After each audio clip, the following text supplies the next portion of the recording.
L'arrêt de votre fonction de sélectionneur du Cameroun marque également l'arrêt de votre collaboration avec ce pays, Ouais. mais pas avec l'Afrique, parce que Non. vous restez sur le continent, et là, alors là, vous devenez le globe-trotter Ouais. africain, vous faites la Tunisie, l'Égypte, le Maroc, l'Afrique du Sud, et jusqu'à quelques mois encore, le Soudan. Pourquoi Ouais. voilà, ce choix de l'Afrique Bah, qu'est-ce qu'il y avait à faire dans ces pays-là qui vous plaisait?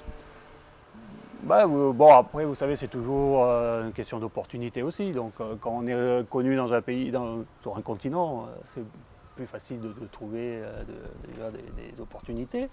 Et puis, bon, il y a quand même, dans mon parcours, des clubs réputés, à chaque fois qui disputaient les compétitions africaines. Et donc, c'était toujours des challenges intéressants.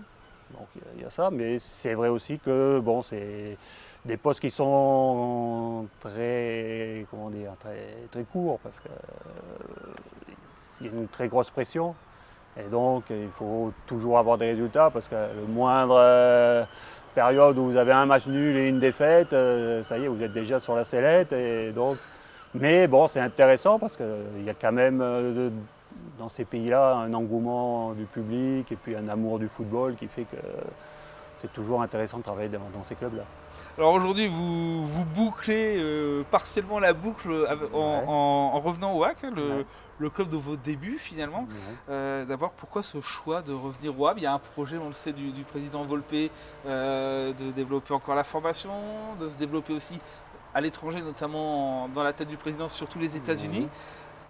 A priori, ce challenge vous a plu. Oui, oui, bah, déjà, bon, le HAC, ça reste quand même le club de mon enfance, parce que j'ai quand même débuté là, et bon, ça reste un club qui est un club de cœur, on va dire, donc j'ai toujours suivi les résultats et ce qui se passait, l'actualité du HAC. Deuxièmement, c'est quand même un club réputé pour sa formation, donc devenir directeur de ce centre, c'est quand même quelque chose d'intéressant, de valorisant, et donc j'espère bien pouvoir contribuer au développement et à la continuité de son développement. Et puis il y avait ce côté aussi ouverture à l'international qui m'intéresse. Vu mon parcours, bon, j'aime bien pouvoir, je dirais, me projeter sur l'international, sur l'étranger. Et je pense que on voit aujourd'hui que tous les grands clubs veulent se développer à l'international. Et je pense que c'est un projet d'avenir.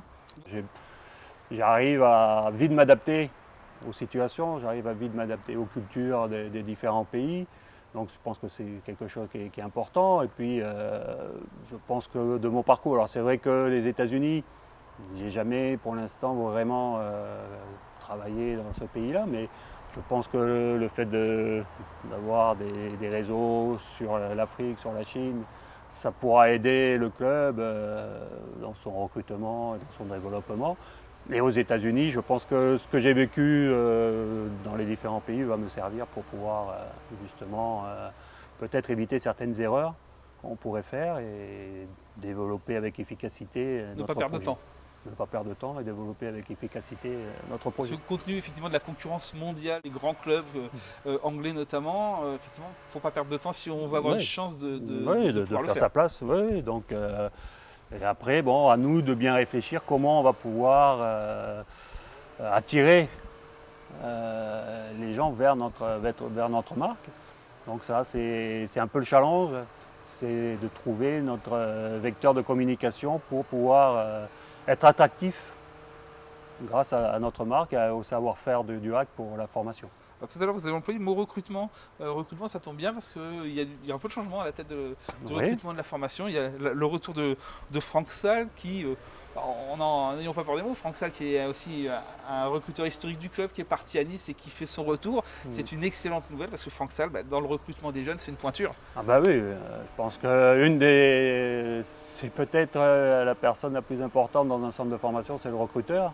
Et Franck Salle a montré son savoir-faire au Havre et puis à Nice, parce qu'on a vu qu'à Nice, il y a quand même pas mal de jeunes qui sont sortis ces derniers temps. Et donc son retour est une très très bonne nouvelle pour le club et il va contribuer, je pense, à relancer, à redynamiser la formation au Havre. Un petit peu sur la politique sportive à venir, le HAC sort notamment d'une à deux belles saisons avec ses équipes de jeunes. Quelle direction vous allez donner à cette formation? On garde le cap? Oui, on garde le cap et puis bon, après avoir fait un état des lieux, bon, on verra peut-être, il y aura peut-être des petites modifications à faire, mais bon, je pense que la base de travail est bonne. Les résultats et puis surtout, je dirais, il y a toujours des jeunes qui arrivent à monter dans l'équipe première. Bon, après, il y a peut-être des modifications à apporter.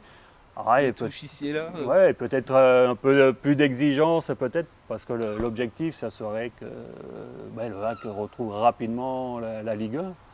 Donc à nous avec des jeunes, avec des jeunes du club, et donc à nous de mieux travailler encore pour arriver à atteindre cet objectif. Et puis, bon, ce qu'il faudrait, c'est qu'on arrive à fournir les jeunes qui vont permettre au HAC de monter en Ligue 1 et de s'y maintenir. Donc, c'est tout le travail. Donc, c'est un gros travail, mais je pense que avec l'arrivée de Franck Salle, avec les éducateurs de qualité qu'il y a au HAC, on peut y arriver.